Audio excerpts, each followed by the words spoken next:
안녕하세요. 8월 18일 화요일입니다. 어제 대체 공휴일은 잘 쉬셨겠지요? 점심때 좀 밖에 잠깐 나가보니까 상경하는 차들이 굉장히 많이 막히더라고요. 아마 토일 월 3일 쉬니까 휴가 겸해서 이 바닷가 쪽으로 많이 내려왔던 모양이에요. 그러니까 오늘 점심때쯤 되니까 올라가는 차들 때문에 도로가 많이 붐볐습니다.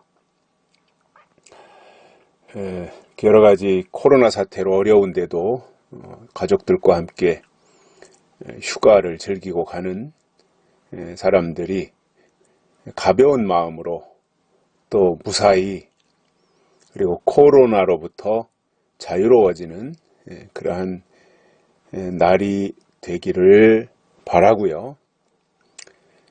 이제 코로나 사태가 점점 확산되고 있죠. 그죠? 8월 14일 무렵부터 갑자기 늘어났어요. 왜 늘렸는지는 모르겠어요. 제가 처음부터 말했지만 이 코로나 전염병은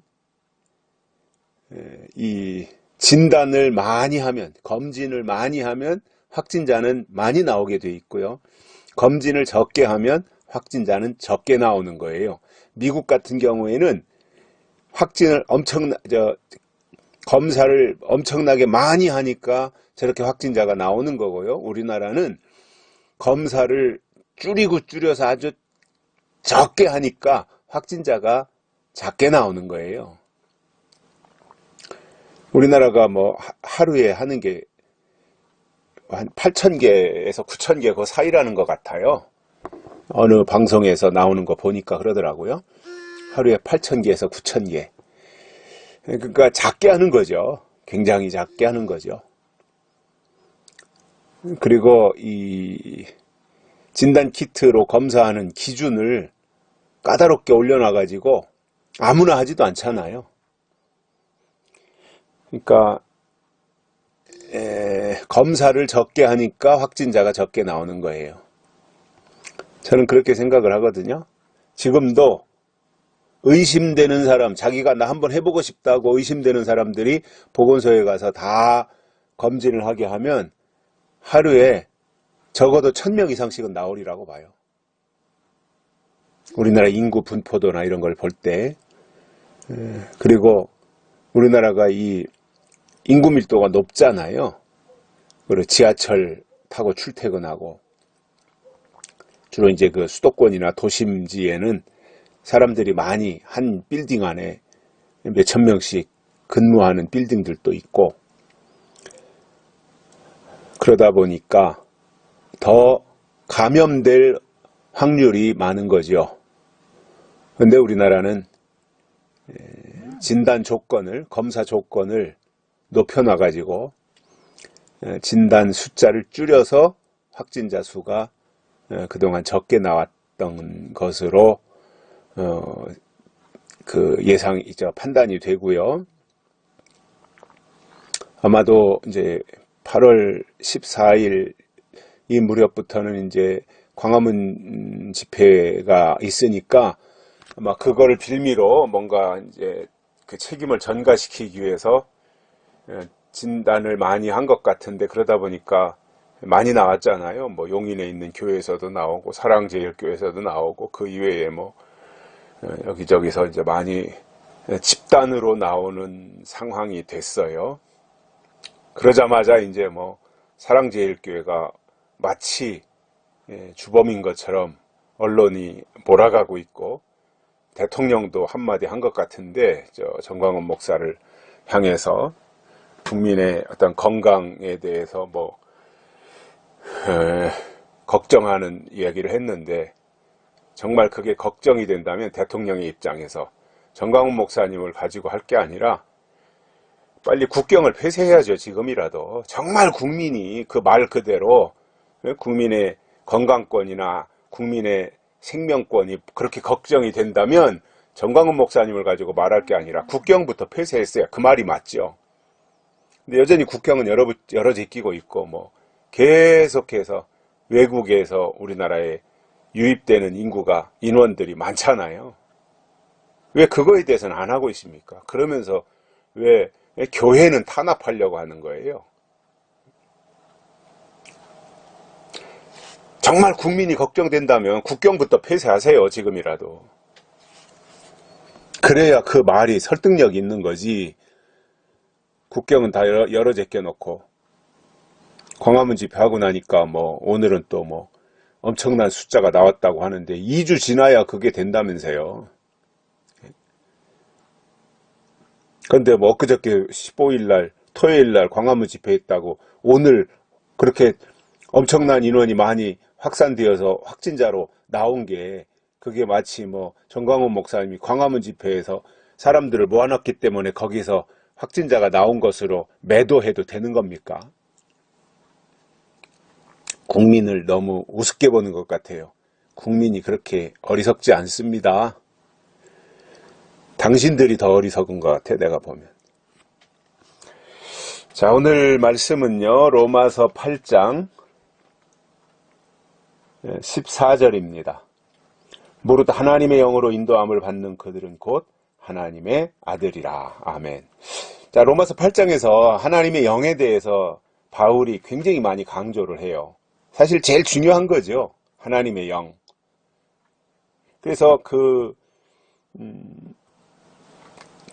육신의 생각과 영의 생각, 이것에 대해서 비교하기도 하고요. 그래서 영의 생각이 생명이고 평안을 주는 것이다. 이런 말씀도 했고, 또 9절에서는 그리스도의 영이 없으면 그리스도의 사람이 아니다. 그래서 그 영이 얼마나 중요한 것인가, 그러한 설명도 했고요.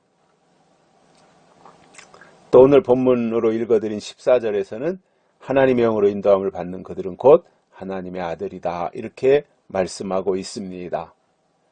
그러니까 우리가 어떤 영의 인도함을 받아야 되는가,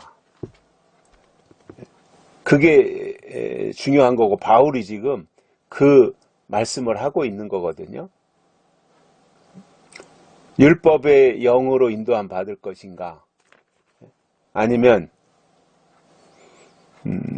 육신의 생각으로 인도함 받을 것인가, 아니면 하나님의 영으로 인도함을 받을 것인가.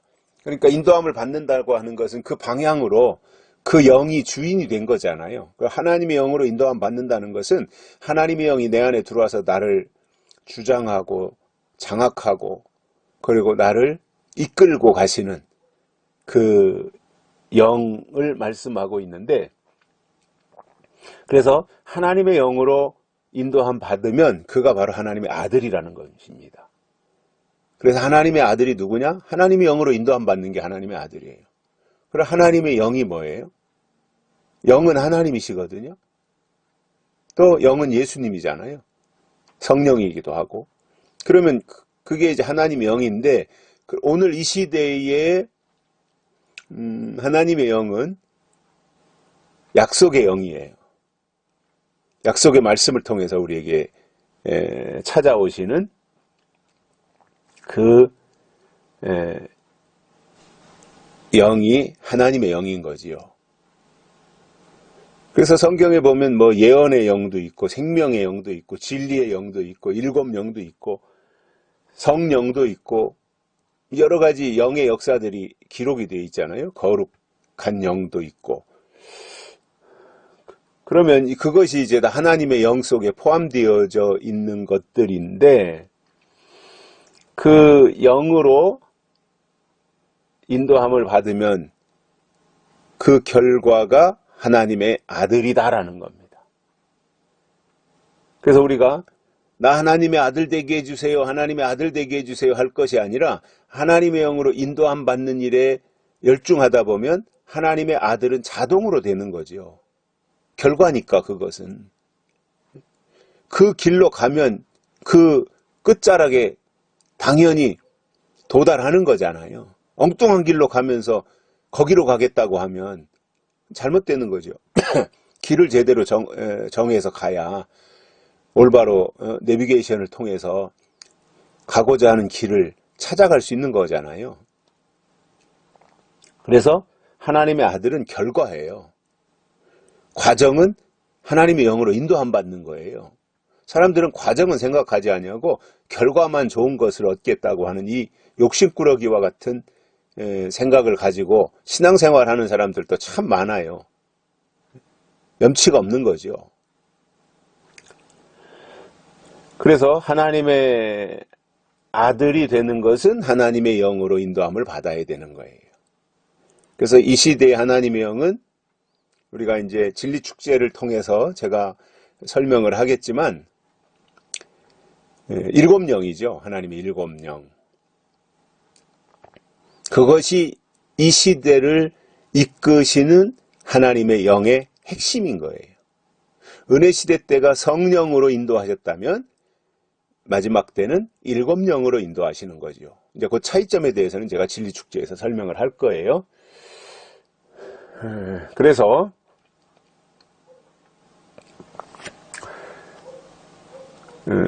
이 시대가 하나님의 아들들이 나타나야 될 시대가 되었고요.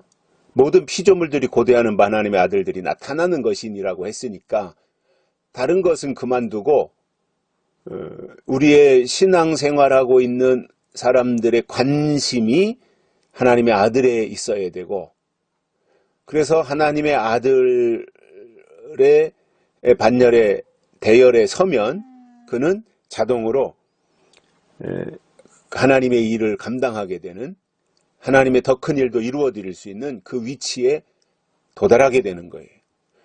자, 하나님과 영을 떼놓고 생각할 수 없고요. 하나님의 영과 또 예수님을 떼놓고 생각할 수 없고요. 예수님과 성령을 떨어뜨려 놓고 생각할 수 없잖아요. 하나님과 성령과 예수는 하나잖아요. 뿐만 아니라 성경, 말씀, 이것도 하나잖아요. 말씀이 하나님이시라 그랬으니까. 그러니까 하나님, 예수님, 성령님, 성경, 말씀, 이것은 일체인 거예요. 일체. 떨어뜨려 놓고 생각할 수가 없는 거예요. 하나라, 한 덩어리라는 거예요.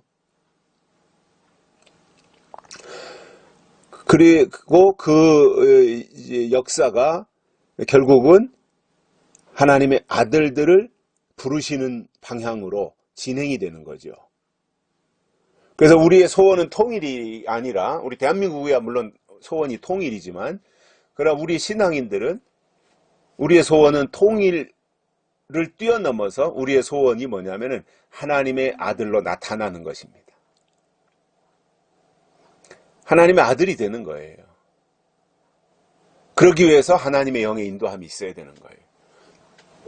그 영의 역사가 요한계시록에서 나타나고 있어요. 7영으로. 그래서 마지막 하나님의 영으로 인도함 받는 신앙은 반드시 요한계시록으로 진입하게 돼 있어요. 요한계시록을 떼놓고 하나님의 영으로 인도함 받는다고 하는 것을 말할 수가, 성립이 안 돼요. 자체가 성립이 안 되는 거예요. 지금 은혜 시대라면 요한계시록 등한시해도 돼요. 근데 은혜 시대가 끝나고 이제 예수님 다시 오실 시간으로 점점점 지금 진행되고 있는 것을 안다면 그 신앙은요, 반드시 요한계시록으로 진입하게 돼 있어요. 이건 공식이에요. 그런데 오늘날 사람들이 외치는 자는 많이 있고 또 듣는 자들도 많이 있는데, 사실상 정작 들어야 될 요한계시록의 말씀에 귀 기울이는 사람들은 없어요. 그러나 계시록에서 말씀하고 있는 것처럼 귀 있는 자는 성령이 교회들에게 하시는 말씀을 들을지어다, 이렇게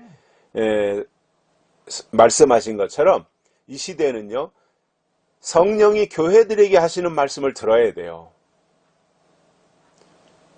즉 요한계시록을 통해서 교회를 깨우치고 믿는 자들을 깨우고 성도들을 일깨우는 이 성령의 말씀을, 가르침을 들어야 되는 겁니다. 그래야 그 사람이 하나님의 영으로 인도함 받을 수 있어요. 성경을 무시하고 성경을 외면하는데 그가 하나님의 영으로 인도함 받을 수 있습니까? 안 되는 겁니다. 말씀을 존중하고 나갈 때 하나님이 그를 영으로 인도해서 하나님의 아들이 되도록 이끌어 주신다는 사실입니다. 그래서 마지막 목표는 하나님의 아들 되는 거예요. 우리가 하나님의 아들 되는 거예요. 썩을 몸이 썩지 않을 몸을 입는 거고요. 죽을 몸이 죽지 아니할 몸을 입는 거예요. 고린도전서 15장에서 바울이 말한 것처럼. 그게 하나님의 마지막 목표예요.